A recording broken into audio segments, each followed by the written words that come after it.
అనంత ప్రజల గుండె చప్పుడు జీవనాడి ఆర్డిటి పరిరక్షణ కోసం ఎస్సీ ఎస్టీ అఖిలపక్షం ఆధ్వర్యంలో మరియు బీసీ మైనార్టీలను కూడా కలుపుకొని పేద ప్రజలంతా కలుపుకొని ఈ నెల 10వ తారీఖున స్థానిక టౌన్ క్లాక్ దగ్గర నుంచి కలెక్టరేట్ వరకు కూడా పెద్ద ఎత్తున భారీ ర్యాలీ చేయడానికి మేమంతా కూడా నిర్ణయం తీసుకున్నాం.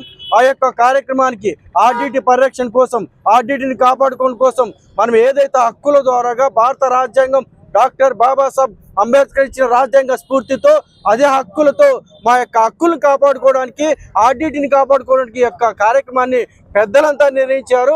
ఈ కార్యక్రమం ద్వారాగా రాష్ట్రంలో ఉన్నటువంటి ఏదైతే ప్రభుత్వం, అదేవిధంగా కేంద్ర ప్రభుత్వం కూడా కనువిప్పు కలిగే విధంగా కేంద్ర రాష్ట్ర ప్రభుత్వాన్ని ఒక్కసారిగా అనంతపురం టవర్ క్లాబ్ వైపు చూసే విధంగా ఆ యొక్క కార్యక్రమాన్ని జయప్రదం చేయాల్సిందిగా ప్రతి ఒక్కరికి కూడా విజ్ఞప్తి చేస్తూ జై భీమ్, జై హింద్. మైనార్టీ ప్రజలారా, చలో అనంతపూర్.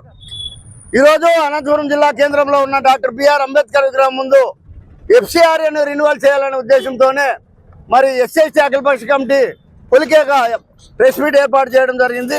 ఈ విషయంలో ఇంతవరకు ప్రింట్ మీడియా, ఎలక్ట్రానిక్ మీడియా వారు బాగా సహకరించారు. రేపు జరగబోవు భారీ ర్యాలీ అంటే సోమవారం 15వ తేదీ ఉదయం 10 గంటలకు ఆర్ట్స్ కాలేజీ నుంచి జరగబోవు భారీ ర్యాలీని విజయవంతం చేయాలని చెప్పని ఎస్సీ ఎస్టీ బీసీ మైనార్టీ ప్రజలు, ప్రజాస్వామ్యవాదులందరికీ మరి అఖిలపక్ష కమిటీ ద్వారా మీ అందరికీ సామాజిక నమస్కారాలు అందజేస్తున్నాం. Hello SC ST BC minority ప్రజలారా.